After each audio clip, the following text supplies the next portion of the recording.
Maya Rodriguez had been delivering packages for Quick Ship Express for 3 years, and every single day brought the same dismissive looks, the same condescending comments, and the same assumption that she was just another college dropout with no real prospects. At 26, she had grown accustomed to being invisible in her bright yellow uniform, carrying boxes and envelopes to office buildings where people barely acknowledged her existence.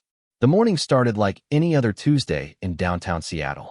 Maya loaded her delivery truck with packages bound for the prestigious Thornfield Corporate Tower, a gleaming 40-story building that housed some of the city's most successful companies.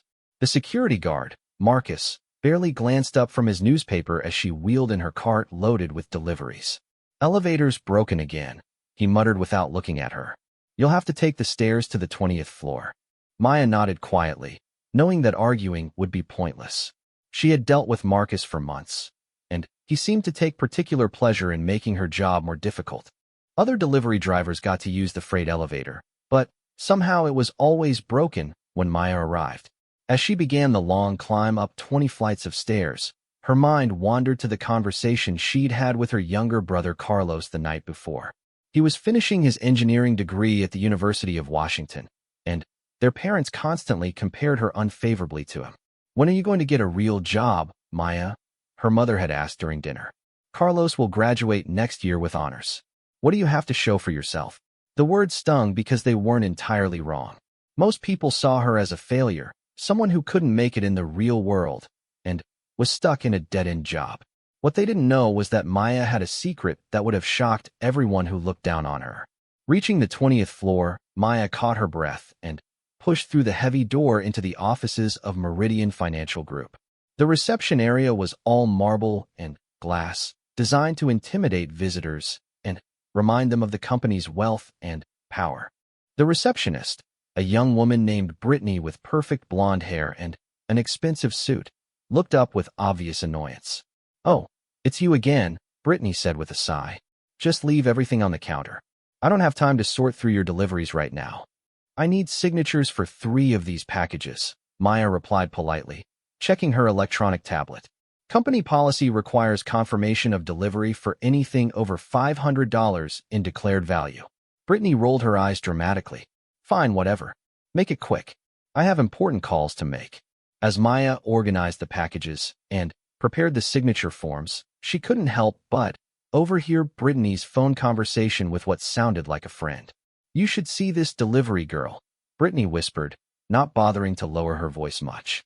"Same ratty uniform every day, probably makes minimum wage, and she acts like her little packages are so important. I swear these people have no ambition. Like, get a real career, you know?" Maya felt her cheeks burn with embarrassment, but she kept her expression neutral. This wasn't the first time she'd overheard such comments, and it wouldn't be the last. She finished collecting the signatures and prepared to leave when Brittany's phone rang again. "Meridian Financial, this is Brittany," the receptionist answered in a dramatically different, professional voice. "Oh yes, Mr. Harrison is expecting your call. Let me transfer you to his office immediately." As Maya gathered her things, she noticed a commotion near the floor-to-ceiling windows that offered a spectacular view of Seattle's skyline. Several employees had gathered, pointing excitedly at something outside. "Is that a helicopter?" someone asked. "Looks like it's heading for the roof," another voice added. Maya glanced out the window and saw a sleek, dark helicopter approaching the building. It wasn't unusual for helicopters to fly over downtown Seattle, but this one seemed to be moving with purpose toward their building specifically. Brittany, distracted by the excitement, barely noticed as Maya quietly left the office and continued her deliveries. The next stop was 3 floors up at Davidson Marketing, where Maya encountered the same dismissive attitude from employees who seemed to view her as little more than part of the building's infrastructure. "Just put it anywhere," snapped Jennifer Walsh, a marketing executive who was in the middle of a heated phone call. "Can't you see I'm busy? Some of us have real jobs with real responsibilities." Maya placed the package on Jennifer's desk and waited patiently for a signature. Jennifer continued her phone conversation, occasionally glancing at Maya with obvious irritation. "I'm sorry, could you please sign for this?" Maya asked politely after waiting for several minutes.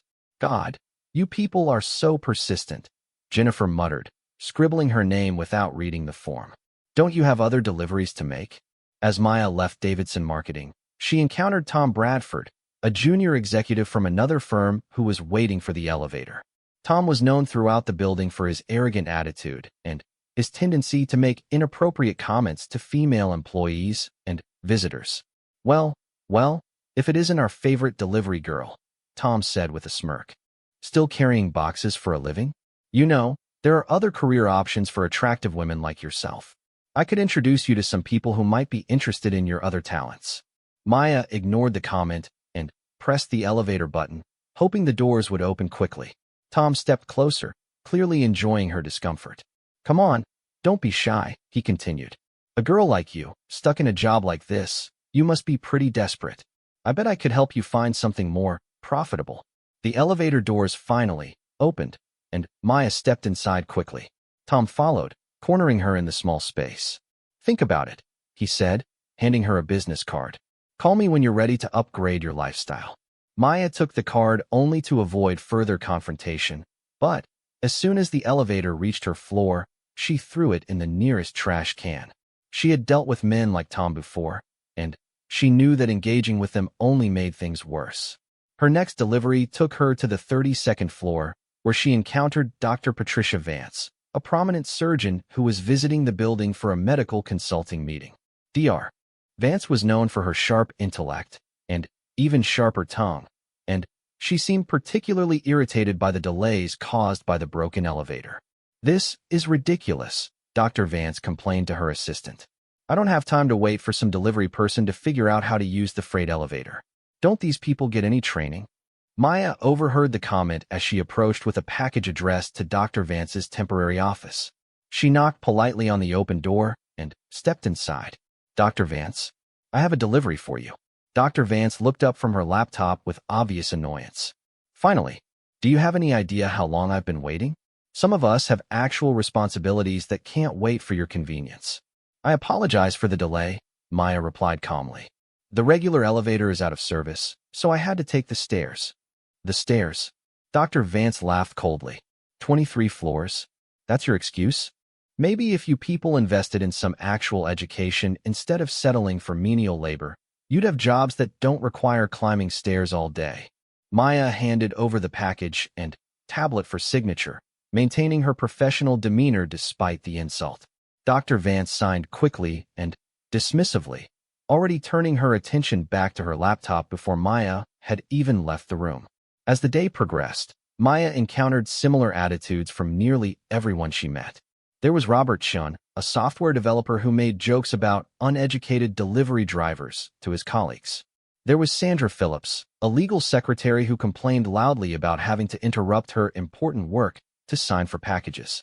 And there was Michael Torres, a real estate agent who questioned whether Maya even knew how to read the delivery addresses correctly. Each interaction chipped away at Maya's composure, but she maintained her professionalism. She had learned long ago that reacting to these comments only made things worse. Besides, she had bigger concerns than the opinions of people who judged her based on her uniform.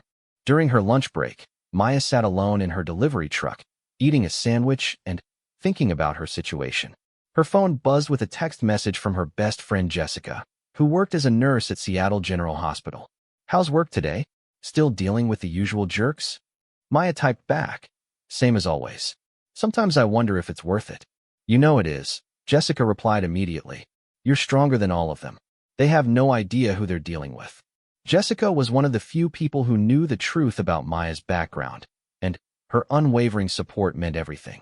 Maya smiled as she read the message, feeling a bit of her strength return. The afternoon brought more deliveries and more condescending comments. Maya climbed stairs, carried heavy packages, and endured the casual cruelty of people who saw her as beneath their notice. By 4 o'clock, she was exhausted and ready for the day to end. Her last delivery of the day was to the executive offices on the 38th floor. The CEO of Thornfield Industries, William Thornfield himself, was expecting an important package from overseas. Maya had never delivered to his office before, as such high-level deliveries were usually handled by senior drivers. The executive assistant, Mrs. Helen Morrison, was a woman in her 50s with steel gray hair and a reputation for being impossible to please. She looked Maya up and down critically as she approached the reception desk. "You're not our regular driver," Mrs. Morrison observed coldly. "No, ma'am. I'm filling in today. I have a package for Mr. Thornfield that requires his personal signature." Mrs. Morrison frowned. "Mr. Thornfield doesn't sign for packages personally. That's what assistants are for." Maya checked her tablet again. "I'm sorry, but the instructions specifically require Mr. Thornfield's signature. It's marked as a high-security delivery." "This is highly irregular," Mrs. Morrison said, clearly annoyed. "Mr. Thornfield is preparing for an important board meeting. He doesn't have time to deal with delivery procedures."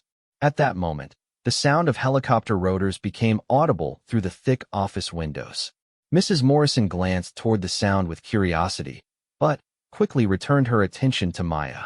"Wait here," she instructed curtly. "I'll see if Mr. Thornfield has time for this irregularity." As Maya waited, she could hear the helicopter getting closer.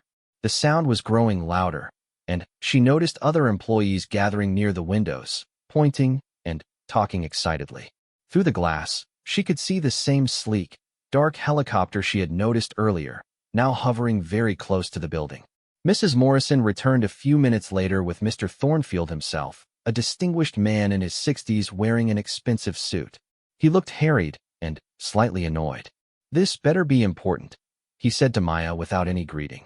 "I have a board meeting in 10 minutes, and I don't appreciate interruptions." Maya handed him the package and tablet.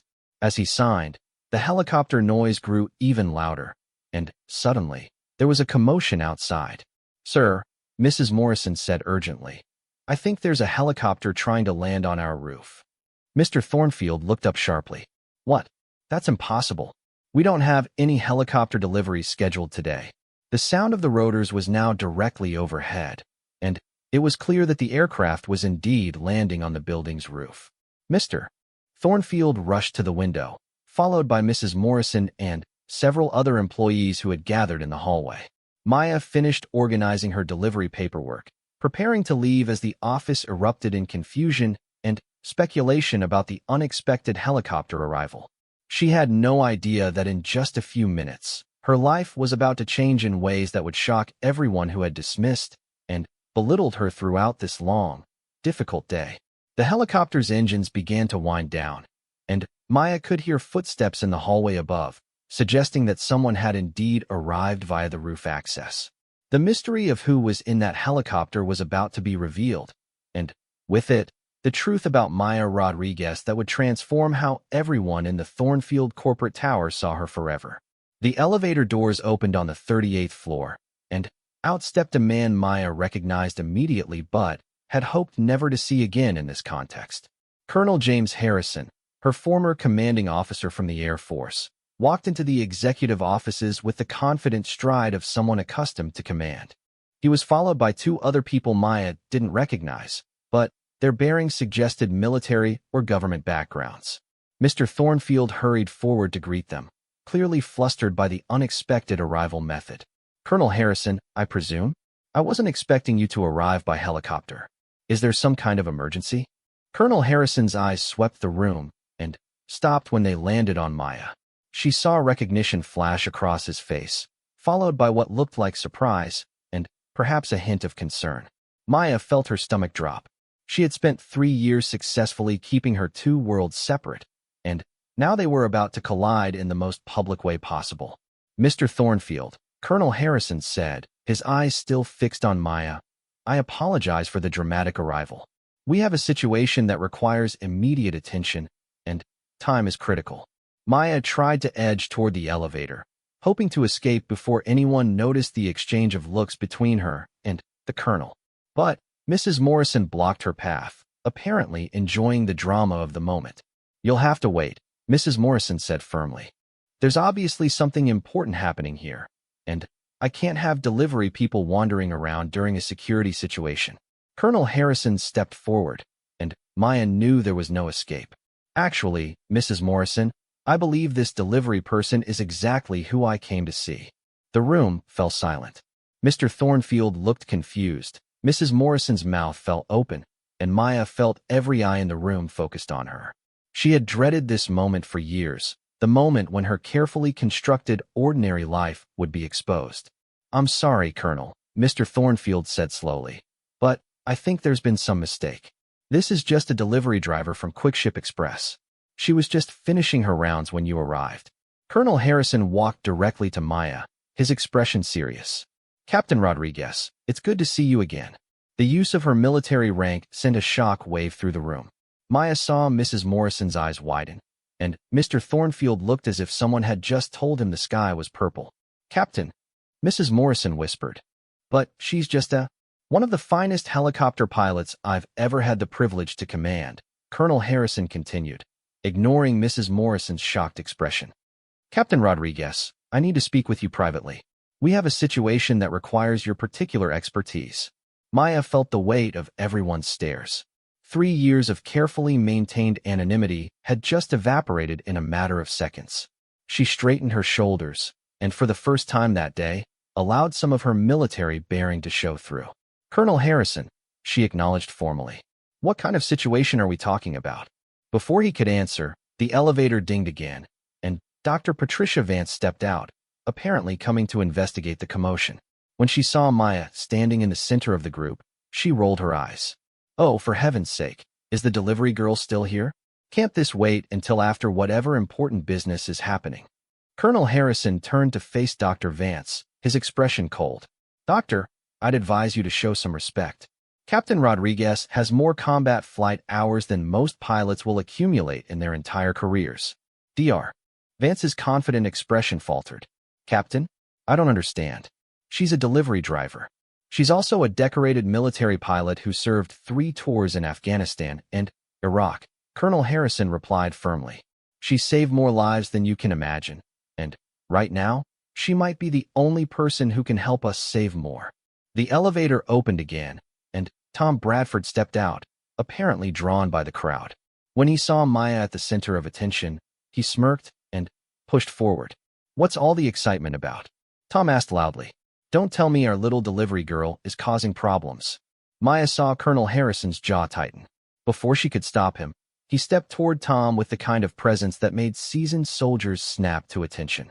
"Are you referring to Captain Maya Rodriguez, recipient of the Distinguished Flying Cross, and the Air Medal with 3 oak leaf clusters?"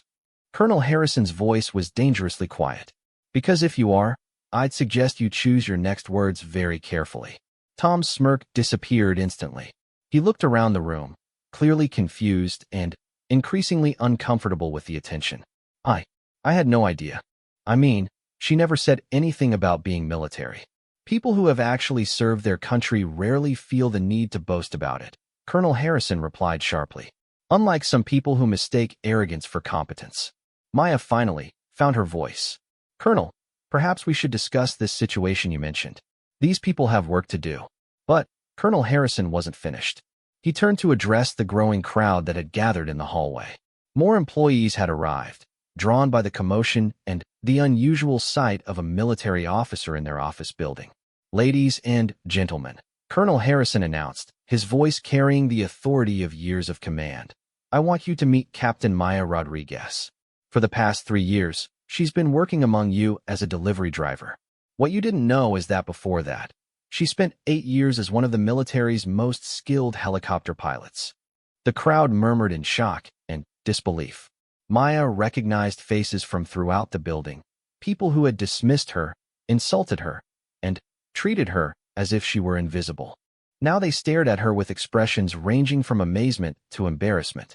"Captain Rodriguez," Colonel Harrison continued, "flew rescue missions in some of the most dangerous areas of Afghanistan. She saved the lives of wounded soldiers under enemy fire. She navigated through sandstorms that grounded other aircraft. She received commendations for valor that most people can only dream of. Brittany from the 20th floor had somehow made her way up to the 38th floor and now stood at the back of the crowd, her face pale with shock. Jennifer Walsh from Davidson Marketing was there too, looking as if she couldn't quite process what she was hearing. Mr. Thornfield stepped forward, his business instincts finally overriding his confusion. "Colonel Harrison, you mentioned a situation that requires Captain Rodriguez's expertise. What exactly are we dealing with?" Colonel Harrison's expression grew grave.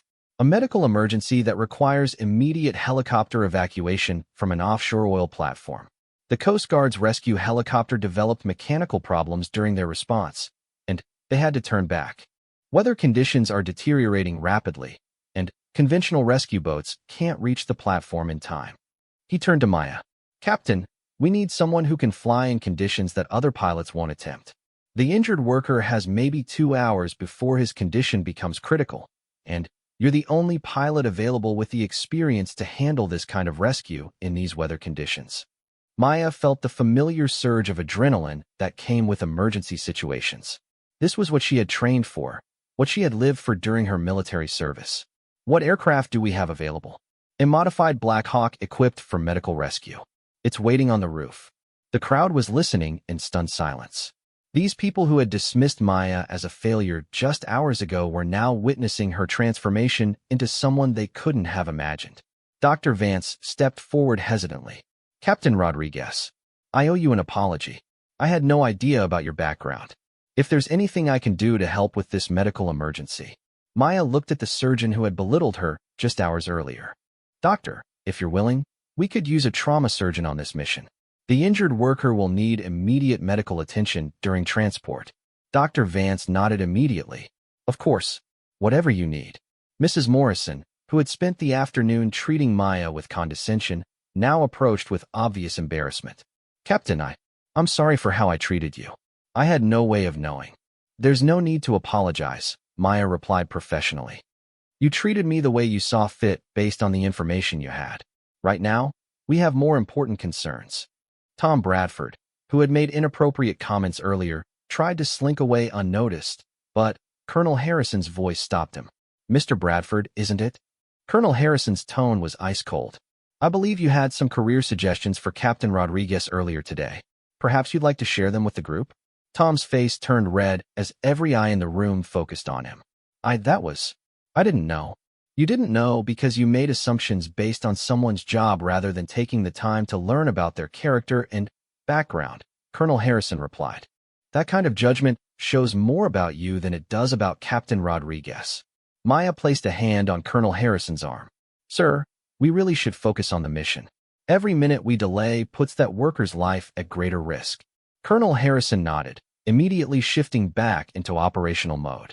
You're right, Captain. Dr. Vance, can you be ready to leave in 5 minutes? I'll need to get my emergency medical bag from my car, Dr. Vance replied. But, yes, I can be ready. As Dr. Vance hurried toward the elevator, Maya began mentally preparing for the mission. She thought about weather conditions, flight paths, and the technical challenges of landing on an oil platform in rough seas. It felt good to use her real skills again after 3 years of hiding them. Mr. Thornfield stepped closer to Maya, his expression still showing shock. Captain Rodriguez, I have to ask, why were you working as a delivery driver? With your background, you could have any number of positions in aerospace, defense contracting, or corporate aviation. Maya hesitated. This was the question she had hoped to avoid, the one that would require her to explain the complicated reasons why a decorated military pilot was carrying packages for minimum wage. It's complicated, Mr. Thornfield. Sometimes people need time to figure out their next steps after military service. Civilian life isn't always an easy transition. What she didn't say was that she had been struggling with PTSD, that the thought of flying again had terrified her for months after her discharge, and that she had taken the delivery job because it was the only work she could handle while she worked through her psychological recovery. She didn't mention the nightmares about crashed helicopters and wounded soldiers that had made her afraid to trust herself with an aircraft again. Colonel Harrison seemed to understand her reluctance to elaborate. Captain Rodriguez has been through experiences that would break most people. The fact that she's ready to fly again today shows remarkable strength and recovery. Brittany, who had made cruel comments about Maya's lack of ambition, now looked mortified. Captain Rodriguez, I said terrible things about you. I feel awful. Everyone makes judgments sometimes, Maya replied diplomatically. The important thing is learning from those moments. The elevator arrived, and Dr. Vance stepped out carrying a comprehensive medical kit. She was dressed in more practical clothing and looked ready for an emergency rescue mission. I'm ready when you are, Captain, Dr. Vance announced. Colonel Harrison handed Maya a flight suit and Helmet. Captain, it's time to get back in the cockpit. As Maya took the flight gear, she felt a transformation occurring within herself. For 3 years, she had hidden her true identity, allowing people to see only what they expected to see. Now, faced with a life-or-death situation, she was about to reclaim the part of herself that she had kept buried. The crowd in the hallway parted as Maya, Colonel Harrison, and Dr. Vance headed toward the roof access stairs. Maya could hear whispered conversations behind her, people trying to process the dramatic revelation about someone they thought they knew. As they climbed the stairs to the roof, Maya could feel her military training reasserting itself. The confident, competent pilot who had saved dozens of lives in combat zones was emerging from beneath the quiet delivery driver persona she had maintained for so long. When they reached the roof access door, Maya paused for a moment. On the other side of that door was a helicopter, a mission, and the return to a life she had tried to leave behind. She took a deep breath and pushed the door open, stepping back into the role of Captain Maya Rodriguez for the first time in 3 years. The Black Hawk helicopter sat on the roof like a sleeping giant, its rotors folded and its medical equipment gleaming in the late afternoon sun. Maya approached the aircraft with familiar confidence, her hands automatically checking external systems and safety features that she had inspected thousands of times before during her military service. Colonel Harrison watched her closely, noting the transformation in her posture and demeanor. The uncertain delivery driver had vanished, replaced by a professional pilot conducting a thorough pre-flight inspection. "She's beautiful," Maya murmured, running her hand along the helicopter's hull. Medical modifications look comprehensive. Full trauma bay, advanced life support systems, satellite navigation. Dr. Vance climbed into the medical compartment, familiarizing herself with the equipment. "This is more sophisticated than most hospital emergency rooms," she called out. Whoever equipped this aircraft knew what they were doing. Maya settled into the pilot's seat and immediately felt a complex mixture of emotions. The familiar controls, the distinctive smell of aviation fuel and electronics, the view through the windscreen. Everything brought back memories both wonderful and traumatic. For a moment, she was transported back to Afghanistan, preparing for another dangerous rescue mission into hostile territory. "Captain Rodriguez," Colonel Harrison said gently, apparently sensing her internal struggle. "How are you feeling about this?" Maya took a deep breath and began the startup sequence, her hands moving with practiced precision across switches and controls.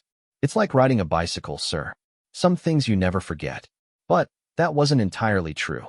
Along with the muscle memory and technical knowledge came a flood of more difficult memories. She remembered the night mission when her co-pilot had been killed by enemy fire. She remembered the crash landing that had ended her military career and left her with injuries that took months to heal. Most of all, she remembered the overwhelming sense of responsibility for every life that depended on her flying skills. The engines spooled up with their characteristic whine, and Maya felt the aircraft come alive beneath her hands. The familiar vibration through the controls was both comforting and terrifying. She had not flown a helicopter in 3 years, and the last time she had tried, panic attacks had forced her to abort the training flight. "Control tower, this is Medical 1 requesting immediate departure clearance for emergency rescue mission." Maya spoke into her headset, her voice steady and professional. "Medical 1, you are cleared for departure. Emergency services have been notified of your mission parameters. Weather update, wind gusting to 40 knots, visibility decreasing due to approaching storm system." Maya acknowledged the clearance and began lifting off from the roof. The helicopter responded smoothly to her controls, and she felt some of her confidence returning. Below them, the Thornfield corporate tower grew smaller as they climbed to cruising altitude. Through the rear cabin window, Dr. Vance could see the building where, just minutes earlier, she had been dismissing Maya as an incompetent delivery driver. The irony of the situation wasn't lost on her, and she found herself reflecting on how quickly assumptions could be proven wrong. "Captain Rodriguez," Dr. Vance called through the intercom, "I owe you more than an apology. I pride myself on being a good judge of character, and I was completely wrong about you." Maya banked the helicopter toward the coastline, following the GPS coordinates Colonel Harrison had provided. "Doctor, you judged based on the information available to you. I deliberately presented myself as someone ordinary. You had no reason to think otherwise. But that's just it, Dr. Vance replied. Even if you had been just a delivery driver, I had no right to treat you disrespectfully. This experience has taught me something important about assumptions and basic human dignity. As they flew over downtown Seattle, Maya could see the building where she had spent the morning being dismissed and belittled by people who saw her uniform as evidence of personal failure. She wondered what those people were thinking now, what conversations were happening in the offices where she had been treated as invisible. Colonel Harrison, sitting in the co-pilot seat, monitored their progress on his tactical display. Captain, the injured worker is on platform Delta 7, approximately 60 miles offshore. Current weather conditions show deteriorating visibility and increasing wind speeds. The platform crew reports that landing conditions are marginal and getting worse. Maya checked her instruments and calculated their approach. What's the nature of the injury? Crushing accident involving heavy equipment. Internal bleeding, possible spinal damage. The platform medic has done what he can, but the patient needs immediate surgery. Dr. Vance leaned forward from the medical bay. How long do we have? Platform medic estimates maybe 90 minutes before the patient's condition becomes critical, Colonel Harrison replied. At our current speed, we'll reach the platform in 35 minutes. Maya pushed the helicopter to its maximum safe speed, knowing that every minute counted. As they crossed the coastline and headed out over the Pacific Ocean, the weather conditions became increasingly challenging. Wind buffeted the aircraft, and visibility decreased as they flew into the approaching storm system. This is bringing back memories, Maya said quietly, more to herself than to her passengers. Good memories or bad ones? Colonel Harrison asked. Both, Maya replied honestly. I loved flying rescue missions. Knowing that your skills could mean the difference between life and death for someone gave everything meaning. But the pressure was incredible. Every decision, every maneuver, every second of hesitation could cost lives. Below them, the ocean churned with whitecaps as the storm system approached. Maya could see the oil platform in the distance, a small island of lights in the vast darkness of the ocean. There, she pointed. Platform Delta 7. As they drew closer, Maya could see why the Coast Guard helicopter had turned back. The platform was being battered by high winds and rough seas.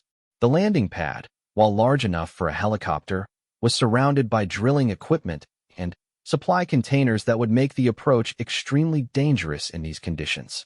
Captain, came a voice through the radio. This is Platform Delta 7. We have your injured worker ready for transport. But I have to warn you, landing conditions are deteriorating rapidly. Wind is gusting over 50 knots, and we're experiencing significant platform movement due to heavy seas. Maya studied the platform through her windscreen, calculating angles of approach and identifying potential hazards. The landing pad was clear, but the surrounding obstacles meant she would have to execute a precise vertical descent with very little margin for error. Colonel Harrison, Maya said calmly, I want you to be aware that this is going to be a challenging approach. The wind conditions and platform movement make this a high-risk landing. Captain, if you don't think it's safe, I can do it, Maya interrupted. But everyone needs to understand that once we commit to this approach, there's no room for hesitation or second-guessing. Dr. Vance checked her medical equipment one final time. Captain, that worker down there is counting on us. His family is probably praying for someone brave enough to attempt this rescue. You're that someone. Maya felt the familiar surge of determination that had carried her through countless dangerous missions. She established radio contact with the platform and began her approach, fighting wind gusts that tried to push the helicopter off course. Platform Delta 7. This is Medical 1 beginning final approach. Please ensure all personnel are clear of the landing area and secured against rotor wash. Medical 1. All personnel are secured. Landing area is clear. Be advised, platform is experiencing roll and pitch motion due to heavy seas. Maya could see the platform moving beneath her as ocean swells lifted and dropped the entire structure. Timing would be critical. She would have to touch down during a moment when the platform was relatively stable. 50 feet, she announced, her hands steady on the controls despite the challenging conditions. The helicopter shuddered as a wind gust caught it, but Maya compensated smoothly, maintaining her descent path. Years of training and combat experience guided her hands as she adjusted for each gust and downdraft. 30 feet. Platform movement is significant, but manageable. Dr. Vance gripped her medical bag tightly, watching through the window as the landing pad grew larger below them. She could see platform workers waiting nearby, and the injured man on a stretcher ready for immediate transport. 20 feet. I have visual on the patient. Maya could see that the injured worker was conscious, but clearly in serious condition. A platform medic was maintaining for fluids, and the man's face showed obvious signs of pain and shock. 10 feet. Platform is stable now. Maya brought the helicopter down with perfect precision, touchdown occurring during a brief moment when the platform's motion was minimal. The landing gear contacted the deck firmly, and Maya immediately began shutdown procedures to secure the aircraft. "We're down," she announced. "Dr. Vance, the platform is yours." Dr. Vance was already moving, exiting the helicopter with her medical equipment and rushing toward the injured worker. Maya watched through her windscreen as the doctor immediately began assessment and treatment, working efficiently despite the challenging conditions. Platform workers helped transfer the patient into the helicopter's medical bay, where Dr. Vance continued her emergency treatment. Maya could hear the doctor calling out medical instructions and vital signs as she worked to stabilize the patient for transport. "Captain Rodriguez," the platform supervisor approached her window. "I don't know who you are, but that was some of the finest flying I've ever seen." The Coast Guard pilot said these conditions were impossible. Maya smiled grimly. Sometimes impossible is just another word for difficult. Colonel Harrison had been monitoring weather updates during the landing. "Captain, conditions are continuing to deteriorate. We need to depart as soon as Dr. Vance has the patient stabilized." Through the intercom, Dr. Vance's voice was calm but urgent. "Patient is stabilized for transport. Internal bleeding is controlled temporarily, but he needs surgery within the hour. We need to get to Seattle General immediately." Maya began startup procedures again, her movements swift and efficient. The patient's life hung in the balance, and every minute of delay reduced his chances of survival. Platform Delta 7. This is Medical 1 preparing for immediate departure with medical emergency. Please ensure all personnel remain secured. Medical 1. All personnel secured. You are cleared for departure. Thank you for attempting this rescue in these conditions. Maya lifted off from the platform, immediately feeling the full force of the storm system that had been building while they were on the deck. The helicopter was buffeted by strong winds, but her hands remained steady on the controls. As they climbed away from the platform, Maya looked back at the small island of lights disappearing into the storm behind them. Another successful rescue mission, another life saved. For the first time in 3 years, she felt truly alive again. "Dr. Vance, how's our patient?" Maya called back. "Vitals are stable, but we're racing against time." "How long to Seattle General?" Maya calculated their flight path and speed. 42 minutes if these winds don't get any worse. That should be enough time, but just barely. As they flew back toward the Seattle coastline, Maya reflected on the events of the day. This morning, she had been Maya the delivery driver, invisible and dismissed by people who judged her based on her uniform. Now she was Captain Rodriguez again, using her skills to save a life and reminding herself why she had loved flying in the first place. The transformation wasn't complete yet, though. The hardest part was still ahead, deciding what to do with this rediscovered confidence and whether she was ready to leave her safe, anonymous life behind for good. The approach to Seattle General Hospital was far different from the dangerous platform landing. The hospital's helipad was well lit, stable, and equipped with ground crew trained for medical emergencies. Maya brought the helicopter down smoothly as hospital personnel rushed toward them with a gurney and additional medical equipment. Dr. Vance had managed to keep the injured worker stable throughout the flight, but his condition remained critical. As soon as the helicopter touched down, the hospital's trauma team took over, transferring the patient quickly and efficiently while Dr. Vance briefed them on his injuries and treatment. "Excellent work, Doctor," Maya called as the medical team disappeared into the hospital with their patient. Dr. Vance turned back toward the helicopter, her face showing exhaustion but also satisfaction. "Captain Rodriguez, I can honestly say this has been one of the most meaningful experiences of my medical career. Thank you for allowing me to be part of this mission." Colonel Harrison was already on his radio, coordinating the next phase of their operation. "Captain, we need to return to Thornfield Tower. There are some people there who, I believe, would benefit from seeing how this mission concluded." As they lifted off from the hospital, Maya felt a complex mixture of emotions. The successful rescue had reminded her why she had loved flying, why she had chosen a military career dedicated to helping others. But it had also forced her to confront the question she had been avoiding for 3 years. What came next? During her military service, her identity had been clear. She was Captain Rodriguez, helicopter pilot, lifesaver. After her injury and discharge, she had deliberately chosen the opposite extreme, becoming Maya the delivery driver, anonymous and invisible. Today's mission had shown her that there might be a middle ground, a way to use her skills without sacrificing her hard-won emotional stability. The flight back to downtown Seattle gave her time to think. Below them, the city lights were beginning to twinkle as evening approached. Somewhere in that maze of buildings was the Thornfield Tower, where people who had dismissed her just hours ago were probably still trying to process what they had learned about her true background. "Captain," Colonel Harrison said through the intercom, "I hope today's mission has reminded you of something important. Your skills aren't just valuable, they're irreplaceable. There aren't many pilots who could have made that landing on the oil platform." Maya navigated through Seattle's airspace, following air traffic control instructions as they approached the downtown area. "Colonel, I appreciate what you're saying, but my situation is complicated. I left military flying for reasons that haven't necessarily changed." "I understand that," Colonel Harrison replied. "Combat can leave scars that take time to heal. But perhaps it's time to consider that healing doesn't have to mean abandoning everything you're good at." As they approached Thornfield Tower, Maya could see a crowd gathered on the roof.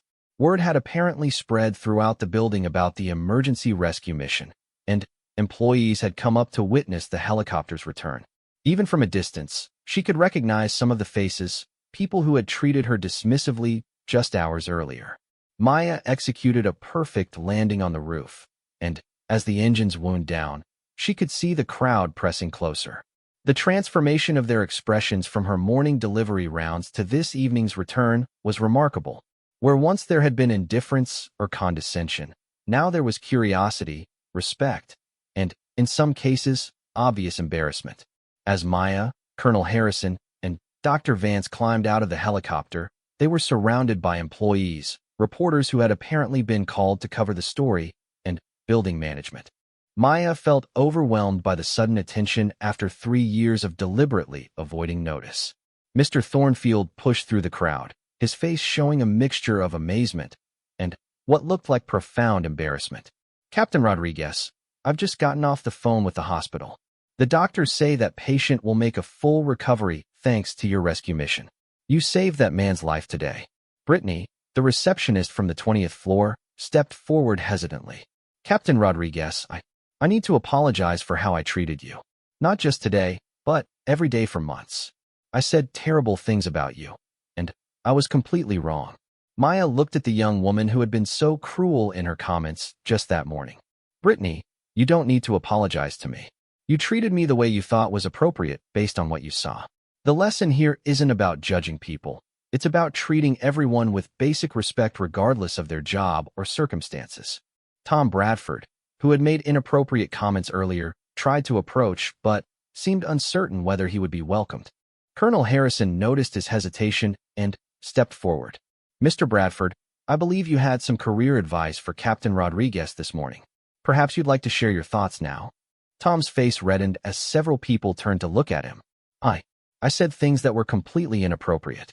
Captain Rodriguez, I have no excuse for my behavior. I was wrong about everything." Maya studied the man who had tried to proposition her just hours earlier. "Mr. Bradford, today has been a learning experience for everyone.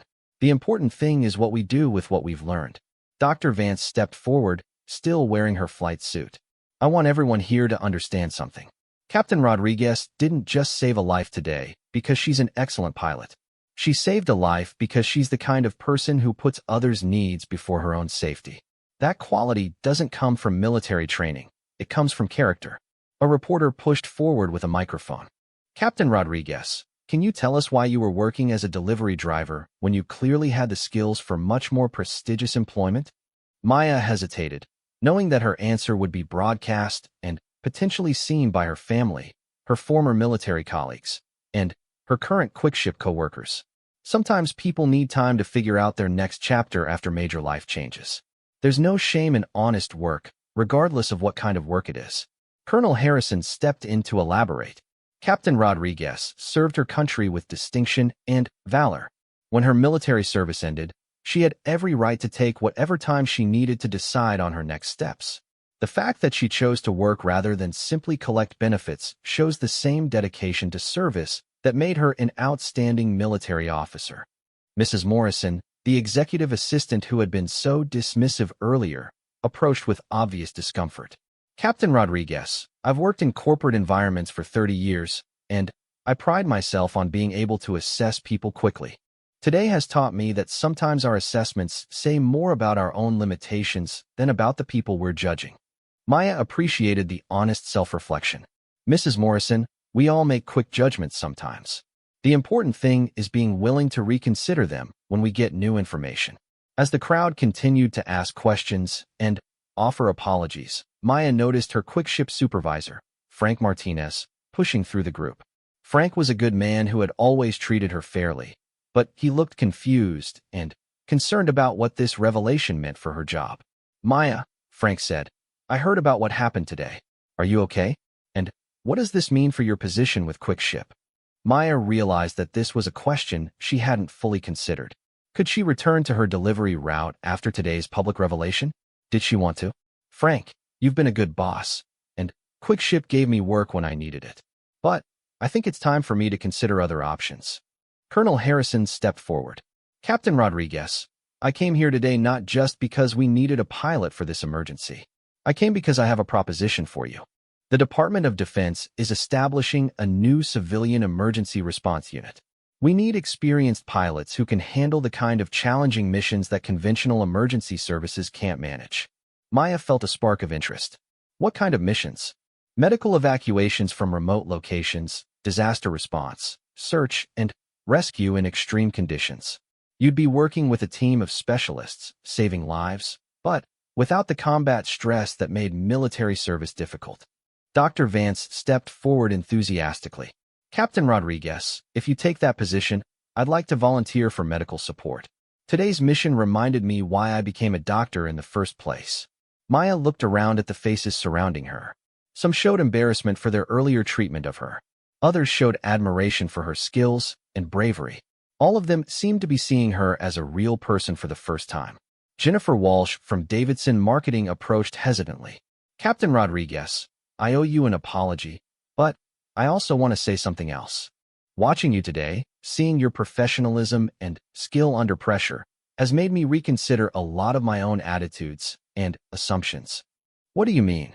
Maya asked. I've spent so much time judging people based on their jobs, their appearance, their perceived status. Today has shown me how wrong and harmful that can be. You could have been angry with all of us for how we treated you, but instead, you've been gracious and forgiving. That says something about character that has nothing to do with job titles or uniforms. Maya felt a warmth spreading through her chest. For 3 years, she had hidden her true self, believing that people wouldn't understand or respect her struggles with PTSD and career transition. Today had shown her that while some people might judge based on superficial factors, others were capable of growth and understanding. Jennifer, everyone deserves to be treated with respect, regardless of their circumstances. That's not a lesson I learned from military service. That's just basic human decency. As the evening grew darker, the crowd began to disperse, but many people lingered, apparently reluctant to end this unusual day. Maya found herself in conversation with employees who had ignored her for months, but were now genuinely interested in getting to know her as a person. Colonel Harrison approached her as the crowd thinned. Captain, you don't need to decide about the position immediately, but I hope you'll consider it. The country needs people with your skills and dedication. Maya looked out over the city lights, thinking about the patient they had rescued, the successful mission, and the renewed sense of purpose she felt. Colonel, I think I'm ready to stop hiding from who I am. Send me the details about this position. Dr. Vance overheard and smiled. Captain, whatever you decide, today has been an honor. You've reminded me that the best medical care happens when people are willing to take risks to help others. As Maya finally prepared to leave the building that evening, she reflected on the remarkable transformation of a single day. This morning, she had been Maya, the invisible delivery driver, dismissed and belittled by people who saw only her uniform. Tonight, she was Captain Rodriguez again, respected for her skills and character. But, more importantly, she had learned something about resilience, forgiveness, and the possibility of new beginnings. The delivery job had served its purpose, giving her time to heal and find her strength again. Now it was time for the next chapter. Frank Martinez approached her one final time. Maya, whatever you decide to do next, know that you've been one of our best employees. Not because of your military background, but because of how you treated everyone with respect and did your job with pride. Maya smiled, feeling truly grateful for the man who had given her work when she needed it most. Frank, thank you for seeing value in me when I wasn't sure I saw it in myself. As she walked toward the elevator for the last time as a delivery driver, Maya felt lighter than she had in years. The secret she had carried for 3 years was finally out, and instead of the judgment she had feared, she had found understanding, respect, and new possibilities. The helicopter on the roof behind her represented more than just a successful rescue mission. It represented the return of Captain Maya Rodriguez, ready to serve again, but on her own terms and in her own time. Tomorrow would bring new challenges and opportunities, but tonight, she was simply grateful for the reminder that heroes can be found in the most unexpected places, often wearing the most ordinary uniforms.